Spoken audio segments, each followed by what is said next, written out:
മുഖ്യമന്ത്രി മാധ്യമങ്ങൾക്ക് മറുപടി നൽകിക്കൊണ്ടേയിരിക്കുകയാണ്. അദ്ദേഹത്തിന്റെ വാക്കുകളിലേക്ക് വേണ്ടു. അതിന്റെ മേലെ ഇങ്ങനെ കറങ്ങിക്കൊണ്ടിരിക്കുകയാണ്. ഞാനിപ്പോ ഒരുപാട് നമ്മുടെ നാടിന്റെ വികസനവുമായി ബന്ധപ്പെട്ട കാര്യങ്ങൾ പറഞ്ഞല്ലോ. ആ വികസനവുമായി ബന്ധപ്പെട്ട് ഏതെങ്കിലും കാര്യം ചോദ്യമായിട്ട് വന്നോ? അതുമായി എന്തെങ്കിലും സംസാരിക്കാനുണ്ടോ? ഒരു കാര്യമില്ലല്ലോ. ഒരു തരം പുകമറ സൃഷ്ടിക്കാനുള്ള ശ്രമയിലേ നടക്കുന്നത്. അതിന്റെ ഭാഗമായിട്ടല്ലേ? അതിനാണല്ലോ ഈ ചോദ്യങ്ങൾ ഇങ്ങനെ ചോദിച്ചുകൊണ്ടിരിക്കുന്നത്. ഞാൻ പറഞ്ഞല്ലോ, അതൊന്നും ഞങ്ങളെ മേക്കിട്ട് മാറാന്ന് വിചാരിക്കണ്ട. അതൊന്നും യേശുന്ന കൂട്ടറല്ല ഞങ്ങള്. എന്തുകൊണ്ട്? ഞങ്ങൾ സുതാര്യമായിട്ട് കാര്യങ്ങൾ നീക്കുകയാണ്. ഞങ്ങളുടെ നിലപാടുകൾ എല്ലാ കാലത്തും വർഗീയ വിരുദ്ധമാണ്. ഒരു വർഗീയ ശക്തിയോടും ഞങ്ങൾ പൊരുത്തപ്പെട്ടിട്ടില്ല. ഒരു വർഗീയതയും എതിർക്കാതിരുന്നിട്ടില്ല. പിന്നെ ഇവിടെ RSSനോടും BJPയോടും അനുകൂല മനോഭാവം സ്വീകരിച്ച കോൺഗ്രസിന്റെ ചരിത്രം അതാകെ ഞാനിപ്പോൾ എണ്ണണോ? നിങ്ങൾക്കാർക്കും അറിയില്ലേ അതിനെപ്പറ്റി? നിങ്ങൾ ഈ ചോദിച്ച ആൾക്കറിയില്ലേ? അറിയില്ലെങ്കിൽ മനസ്സിലാക്കണം എന്താണ് നടന്നതെന്ന്, എന്താണ് സംഭവിച്ചിരുന്നതെന്ന്, ഏതൊക്കെ തരത്തിലുള്ള ഡീലുകളാണ് ഉണ്ടായിരുന്നതെന്ന്. അപ്പോഴാണല്ലോ അത് മനസ്സിലാക്കുക. ഞങ്ങളൊരു കാലത്തും ഡീലിൽ നിന്നിട്ടില്ലാലോ. ചരിത്രത്തിലൊന്നും അങ്ങനെ പറയാനില്ലാലോ. അനാവശ്യമായ നുണ പ്രചരിപ്പിക്കുന്നത് ഞങ്ങളെ കരിവാരിത്തേക്കാൻ വേണ്ടി മാത്രമാണല്ലോ. അത് ബോധപൂർവം ചെയ്യുന്നതാണല്ലോ. പക്ഷേ ആരാ ചെയ്യുന്നത്? ഒരുപാട് നാടിന് ചേരാത്ത, രാജ്യത്തിന് ചേരാത്ത ഇത്തരം അവിശുദ്ധ നീക്കങ്ങൾ നടത്തിയവരും അവിശുദ്ധ കൂട്ടുകെട്ടുകൾ ഉണ്ടാക്കിയവരും. അതല്ലേ വസ്തുത? അതിന്റെ ഭാഗമായി RSSുമായി അടക്കം ബന്ധപ്പെട്ടുകൊണ്ട് എന്തെല്ലാം കാര്യങ്ങൾ ഇവിടെ നടന്നിട്ടുണ്ട്. കേരളത്തിന്റെ അനുഭവമില്ലേ? രാജ്യത്തിന്റെ അനുഭവമില്ലേ? കോൺഗ്രസ് സ്വീകരിച്ച നിലപാടില്ലേ?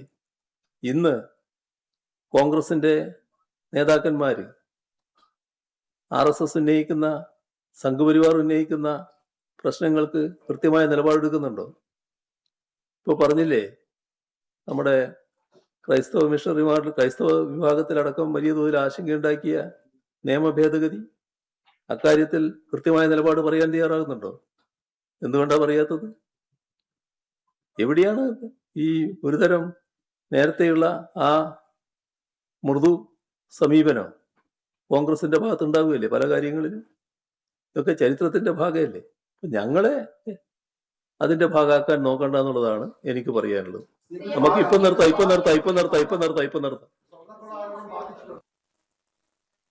യെസ്, ഇന്ന് മുഖ്യമന്ത്രി പതിവിന് വിപരീതമായി അധികം ചോദ്യങ്ങളെ അഭിസംബോധന ചെയ്യുന്നു. അതിനുശേഷമാണ് മുഖ്യമന്ത്രി ഇപ്പോൾ വാർത്താ സമ്മേളനം അവസാനിപ്പിക്കുന്നത് എന്ന് തന്നെയാണ്. പ്രത്യേകിച്ച് ഏതെങ്കിലും വർഗീയ ശക്തികളുമായി ഇതുവരെയും ഞങ്ങൾ ധാരണയിലേക്ക് എത്തിയിട്ടില്ല, കൂട്ടുകൂടാറില്ല എന്ന് തന്നെയാണ് മുഖ്യമന്ത്രി ഇന്ന് പറഞ്ഞത്. അങ്ങനെ ഒരു ചരിത്രവുമില്ല എന്നതാണ്. പക്ഷേ മുഖ്യമന്ത്രി തന്നെ CPMന്റെ പാർട്ടി സെക്രട്ടറി ആയിരുന്ന സമയങ്ങളിൽ ഉൾപ്പെടെ നടത്തിയിട്ടുള്ള വാർത്താ സമ്മേളനങ്ങൾ ഒരു പക്ഷേ നേരത്തെ ടെലിവിഷൻ ചാനലുകൾക്ക് അവരുടെ ലൈബ്രറികളിൽ ഉണ്ട് എന്നത് തന്നെയാണ്. ഈ SDPI പോലെയുള്ള സംഘടനകൾ അല്ലെങ്കിൽ മറ്റ് PDP പോലെയുള്ള സംഘടനകൾ അവരുടെ ഒക്കെ പിന്തുണ ലഭിക്കുന്നുണ്ട് എന്ന കാര്യം അദ്ദേഹം പറഞ്ഞതുൾപ്പെടെ ഇപ്പോൾ സമൂഹ മാധ്യമങ്ങളിലും ആ ഫയൽ ദൃശ്യങ്ങൾ സജീവമാണ് എന്നതാണ് ഇത്തരം ചോദ്യങ്ങൾ ആവർത്തിക്കാൻ മാധ്യമപ്രവർത്തകരെ അടക്കം പ്രേരിപ്പിക്കുന്നത്. മാത്രവുമല്ല, കഴിഞ്ഞ തദ്ദേശ തെരഞ്ഞെടുപ്പിൽ അടക്കം വെൽഫെയർ പാർട്ടിയുടെ പിന്തുണ UDFന് ലഭിക്കുമ്പോൾ അതിനെ നിശിതമായി ഇതേ മുഖ്യമന്ത്രി വിമർശിക്കുകയും ചെയ്യുന്നു എന്നുള്ളതാണ്.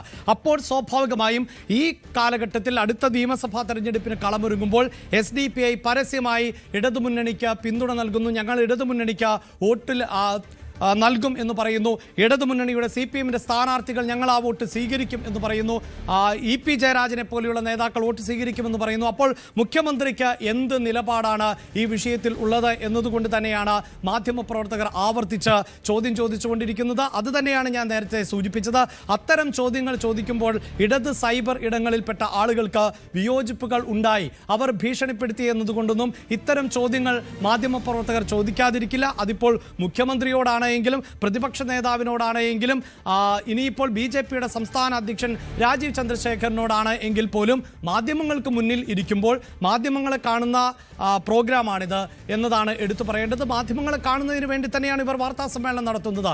അപ്പോൾ സ്വാഭാവികമായും ഇത്തരം ചോദ്യങ്ങൾ ഉണ്ടാവുക തന്നെ ചെയ്യും. അവിടെയാണ് ഈ ഭീഷണികൾ കൂടി ചർച്ച ചെയ്തു പോകേണ്ടതായി വരുന്നത്, സൈബർ ഇടങ്ങളിലെ ഭീഷണികൾ കൂടി. ഇപ്പോൾ ഈ വാർത്താ സമ്മേളനം അറ്റൻഡ് ചെയ്ത VV അരുൺ കൂടി ചേരുന്നുണ്ട്. അരുൺ, ഇതിനു മുമ്പും SDPIയുമായി ബന്ധപ്പെട്ട ചോദ്യങ്ങൾ മാധ്യമപ്രവർത്തകർ പലപ്പോഴായി ചോദിച്ചിരുന്നു. അപ്പോഴെല്ലാം അത് മാധ്യമപ്രവർത്തകരുടെ വിഷമം, ബുദ്ധിമുട്ട് എന്ന തരത്തിലൊക്കെ പറഞ്ഞുകൊണ്ട് ഒഴിയുന്ന ഒരു സമീപനമാണ് സ്വീകരിച്ചതെങ്കിൽ ഇപ്പോൾ അദ്ദേഹം പറയുന്നത് ഒരു വർഗീയ ശക്തികളുടെയും കൂട്ടുപിടിച്ചിട്ടില്ല, ആരുടെയും പിന്തുണ തേടിയിട്ടില്ല എന്നാണ്. അപ്പോഴും മാധ്യമപ്രവർത്തകർ ഈ വോട്ട് വേണ്ട എന്ന് പറയാൻ തയ്യാറാകുമോ എന്ന് ചോദിക്കുമ്പോൾ എന്താണ് അദ്ദേഹം മറുപടി പറയുന്നത്? അരുൺ,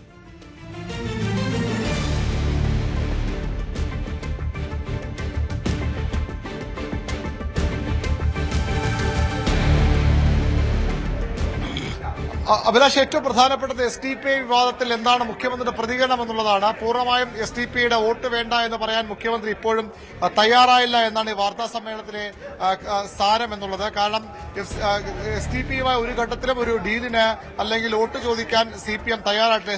SDPI പിന്തുണ ആവശ്യപ്പെട്ടില്ല. അത് നിയമത്തെ സ്ഥാനാർത്ഥി വി ശിവൻകുട്ടിയോ അല്ലെങ്കിൽ ഇടതുമുന്നണി നേതൃത്വമോ അങ്ങനെ SDPIയുടെ പിന്തുണ ആവശ്യപ്പെട്ടിട്ടില്ല. SDPIയുടെ മാത്രമല്ല LDFന് പുറത്തുള്ള ഒരു കക്ഷിയുടെയും പിന്തുണ ആവശ്യപ്പെട്ടില്ല. അത് നേടിയിട്ടുമില്ല. കഴിഞ്ഞ തവണ നിയമത്തടക്കം വോട്ട് ചെയ്യുമെന്ന് പറയുമ്പോൾ സ്വാഭാവികമായും അത് അവിടുത്തെ പ്രത്യേക സാഹചര്യം കൊണ്ടാകും.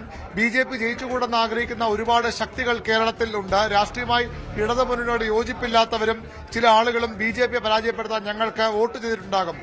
BJPയെ പരാജയപ്പെടുത്താൻ LDFിനെ കഴിയുമെന്നുള്ള ധാരണ കൊണ്ടാണ് അവർ അങ്ങനെ വോട്ട് ചെയ്യുന്നത്. അത് ഏതെങ്കിലും ധാരണയുടെയോ കരാറിന്റെയോ ഭാഗമല്ല.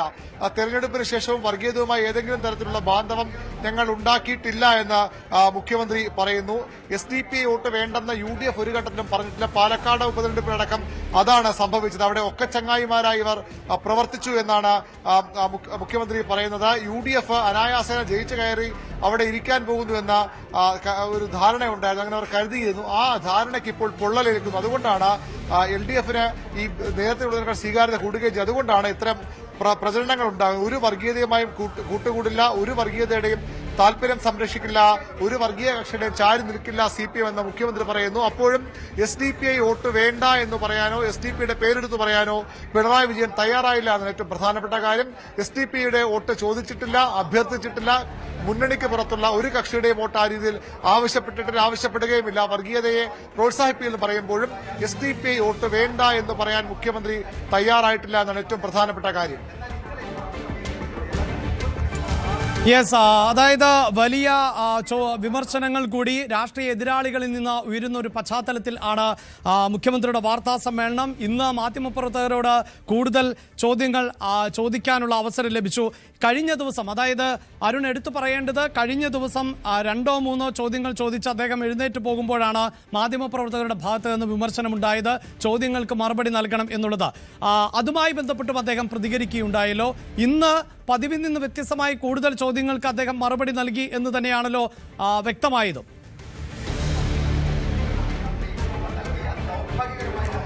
ആമുഖമായി തന്നെ മുഖ്യമന്ത്രി അത് പറഞ്ഞു. ഇതിന് എന്താണ് കൊല്ലത്ത് സംഭവിച്ചത്? സാധാരണഗതിയിൽ അദ്ദേഹം മാധ്യമങ്ങളെ കാണുമ്പോൾ തിരുവനന്തപുരത്തെ വാർത്താ സമ്മേളനമാണ്, പതിവ് വാർത്താ സമ്മേളനങ്ങളാണ്. അവിടെ ഏതാണ്ട് 45 മിനിറ്റോളം മുഖ്യമന്ത്രി സംസാരിക്കും. പിന്നീട് 15 മിനിറ്റ് ചോദ്യങ്ങൾക്കും മാറ്റിവെക്കും. അത് ചിലപ്പോൾ അരമണിക്കൂർ ഒതുക്കുകയും അരമണിക്കൂർ ചോദ്യങ്ങൾക്ക് മാറ്റിവെക്കുകയും ചെയ്യുന്ന പതിവൊക്കെ മുഖ്യമന്ത്രിക്കുണ്ട്. പക്ഷേ തെരഞ്ഞെടുപ്പ് കാലമായാൽ അതിൽ കഴിയില്ല. 15-20 മിനിറ്റ് ഞാൻ ആമുഖമായി സംസാരിക്കും. ബാക്കിയുള്ള സമയം ചോദ്യങ്ങൾക്ക് സമയം നൽകും. അതാണ് പതിവ്. ഇന്നലെ അവിടെ കുറച്ച് നീണ്ടുപോയി എന്ന് മുഖ്യമന്ത്രി തന്നെ സമ്മതിക്കുന്നു. ആമുഖം കുറച്ച് നീണ്ടുപോയി. വന്ന ചോദ്യങ്ങളുടെ മറുപടിയും പതിവിൽ കവിഞ്ഞ് നീണ്ടുപോയി. 40 കഴിഞ്ഞ് 45 മിനിറ്റിലേക്ക് അത് പോവുകയായിരുന്നു. 40 മിനിറ്റ് കഴിയുമ്പോൾ, അതുകൊണ്ടാണ് ഞാൻ പറഞ്ഞത് മതിയാക്കാം, ഇനി അടുത്ത ദിവസത്തേക്ക് പോകാം. ആരാണ് ചോദിക്കുന്നത്? ഇന്നലെ വന്ന വിമർശനം ദേശാഭിമാനിയുടെയും കൈരളിയുടെയും മാധ്യമപ്രവർത്തകർക്ക് മാത്രം ചോദിക്കാൻ അവസരമൊരുക്കിയെന്ന വിമർശനമാണ് മുഖ്യമന്ത്രിക്കെതിരെ ഉണ്ടായത്. സാധാരണ ചോദ്യം വരുമ്പോൾ അവരുടെ സ്ഥാപനം നോക്കിയല്ല, ആരെന്ന് നോക്കിയല്ല താൻ പ്രതികരിക്കാറുള്ളത്, മറിച്ച് ചോദ്യത്തിന് മറുപടി നൽകുകയാണ് ചെയ്യുന്നത്. അതുതന്നെ ഇന്നലെ അവിടെ സംഭവിച്ചു. പക്ഷേ അതിനെ മറ്റു തരത്തിൽ വ്യാഖ്യാനിക്കുകയായിരുന്നു. കഴിഞ്ഞ കുറേ ദിവസങ്ങളായി ഇത്തരത്തിൽ പ്രശ്നമുണ്ടാക്കാനുള്ള ശ്രമങ്ങൾ നടക്കുന്നുണ്ടെന്ന ആരോപണം കൂടി മുഖ്യമന്ത്രി മുന്നോട്ട് വയ്ക്കുന്നുണ്ട്. അതാണ് ഇന്നലെ സംഭവിച്ചത്. പതിവില്ലാത്ത ബഹളം അവിടെ ഉണ്ടായി, ഒരു സീൻ അവിടെ ക്രിയേറ്റ് ചെയ്യപ്പെട്ടു. അതുകൊണ്ടാണ് തിരികെ വന്ന് അതിന് മറുപടി പറഞ്ഞ് പോയത്. താൻ ദേശാഭിമാനിയെന്നോ കൈരളിയെന്നോ നോക്കിയല്ല മറുപടി പറയുന്ന ഒരു പേര് പറയാതെ അങ്ങനെ ഒരു വിശദീകരണമാണ് മുഖ്യമന്ത്രി നൽകിയത്. ഇന്നലെ ആമുഖ സംഭാഷണം നീണ്ടുപോയി എന്ന് മുഖ്യമന്ത്രി സമ്മതിക്കുന്നുണ്ട്. ഇന്ന് സാധാരണ അരമണിക്കൂറെങ്കിൽ ഇന്ന് ഏതാണ്ട് 40 മിനിറ്റോളം എടുത്തു മുഖ്യമന്ത്രിയുടെ വാർത്താ സമ്മേളനം. ചില സമയങ്ങൾ അദ്ദേഹം ചില അസഹിഷ്ണുത പ്രകടിപ്പിച്ചുകൊണ്ടും ചിലതിനൊക്കെ വളരെ കൃത്യമായ മറുപടി പറഞ്ഞുകൊണ്ടും തന്നെയാണ് ഇന്ന് വാർത്താ സമ്മേളനം മുന്നോട്ട് പോയത്. ഇന്നലെ അവിടെ ഉണ്ടായത് ഒരു കാരണവശാലും താൻ ഏതെങ്കിലും ആളുകൾക്ക് പ്രത്യേക സമയം അനുവദിക്കുകയോ അല്ലെങ്കിൽ പ്രത്യേക താല്പര്യം ആരോടെങ്കിലും കാട്ടുകയോ ആരെങ്കിലും ഒഴിവാക്കാൻ ബോധപൂർവ്വം ചെയ്തതോ അല്ല എന്നൊരു വിശദീകരണമാണ് ആ വിഷയത്തിൽ, ആ വിവാദത്തിൽ മുഖ്യമന്ത്രിയുടെ ഭാഗത്ത് നിന്ന് ഉണ്ടായത്. യെസ്, തീർച്ചയായും ഓരോ തെരഞ്ഞെടുപ്പ് ഘട്ടത്തിലും നിരവധിയായ വിഷയങ്ങൾ ഉയർന്നു വരിക തന്നെ ചെയ്യും. അത് തെരഞ്ഞെടുപ്പിൽ എല്ലാ രാഷ്ട്രീയ പാർട്ടികളും ഉയർത്തുന്ന പല വിഷയങ്ങളുണ്ട്. ഇടതുമുന്നണിയെ സംബന്ധിച്ചിടത്തോളം അവർ വികസന വിഷയത്തിൽ ഊന്നിക്കൊണ്ട് ഈ തെരഞ്ഞെടുപ്പിനെ നേരിടാൻ ഒരുങ്ങുമ്പോൾ ഡീൽ എന്ന തരത്തിൽ ഉള്ള വിവാദം ആയിരുന്നു UDF മുന്നോട്ട് വെച്ചത്. അതോടൊപ്പം തന്നെ SDPI പിന്തുണ എന്നതും ഇപ്പോൾ രാഷ്ട്രീയ കേരളം വലിയ തോതിൽ ചർച്ച ചെയ്യപ്പെടുന്നു. ഇത് ഈ കേരളത്തിന്റെ തെരഞ്ഞെടുപ്പിൽ ആദ്യമായിട്ടൊന്നുമല്ല. പലപ്പോഴും നിയമസഭാ തെരഞ്ഞെടുപ്പുകൾ, തദ്ദേശ തെരഞ്ഞെടുപ്പുകൾ, അങ്ങനെ ഇന്നലകൾ പരിശോധിച്ചാൽ ഇത്തരം വിഷയങ്ങൾ ഇപ്പോൾ തന്നെ മുഖ്യമന്ത്രി ആവർത്തിച്ച് വ്യക്തമാക്കുന്നത് കോലീബി സഖ്യത്തെക്കുറിച്ചാണ്. അപ്പോൾ അങ്ങനെയൊക്കെ രാഷ്ട്രീയം ചർച്ച ചെയ്തിട്ടുള്ള ഒരു പാരമ്പര്യമാണ് കേരളത്തിനുള്ളത്. കൂടുതൽ വാർത്തകൾക്ക് News 18 Keralam YouTube channel subscribe ചെയ്യുക.